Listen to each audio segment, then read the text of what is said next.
Imagine this. You wake up one morning and open your phone to look up the new home listings, only to discover something shocking. Everything has doubled. Yet this isn't fiction. It's reality for hundreds of thousands of desperate people looking to be homeowners after 9 years of the NDP Liberals. Rents have doubled. Mortgage payments have doubled. The minimum down payment needed for the average new home has doubled. Double trouble. Under the NDP Liberals, housing costs in Canada have outpaced people's incomes by more than any other G7 country. Let's take a look at what that means. 9 years ago, it would have taken you 25 years to pay off a mortgage. Today, it takes 25 years just to save up for a down payment. 3 out of 5 Canadian renters have completely given up on the dream of home ownership, and 80% of Canadians believe that owning a home is now reserved just for the very rich. In Vancouver, you now need to earn $219,000 just to qualify for a mortgage on an average home, and just shy of $200,000 in Toronto. This is the housing hell that the NDP Liberals have created, and it's not a global problem. It's made in Canada. Look how much worse things have gotten in this RBC chart. It shows that back in October of 2015, the month when Justin Trudeau won his election, it only took 39% of the average family's income to make payments on the average home. Now, it takes 60%. In Vancouver, it takes 98.6% of the average family's pre-tax income to make payments for the average home. In Toronto, it's 77%. After taxes, there's nothing left over. And speaking of taxes, they're one of the biggest reasons why housing is so expensive in the first place. Let's look at the tax facts. Taxes on new housing accounts for about 30% of the cost of a new home in Ontario and British Columbia. The federal government takes the biggest share, about 39% of the total taxes on a new home built in Ontario goes to the feds. This means that politicians and bureaucrats are making more money on the sale of a new home than are the carpenters and electricians who actually build the homes. No wonder housing is so expensive in this country. One of these taxes that adds so much of the cost to homes is the sales tax. When the GST was introduced back in 1991, the government offered a GST new housing rebate for homes up to $450,000.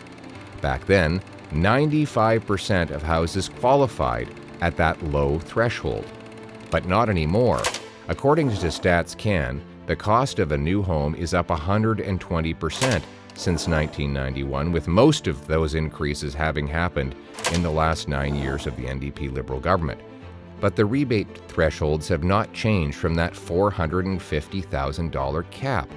Good luck finding a house for $450,000 today. But it gets worse. Currently, when the federal government charges GST on a new home, they are charging a tax on other taxes already charged by other levels of government. The sales tax was never meant to apply to the essentials of life, like groceries, for example. Yet, you pay it on the most essential thing of all, a home. That's why today Common Sense Conservatives are announcing that we will axe the federal sales tax on all new homes sold for under $1 million.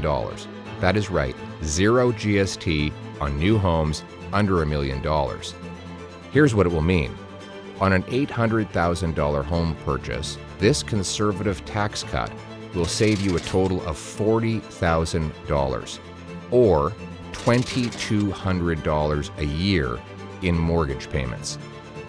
And I'll push the provinces to match this tax cut by axing their sales tax on the cost of your new home, saving you tens of thousands of dollars more. Less money for big banks and greedy governments, more money for you and your family.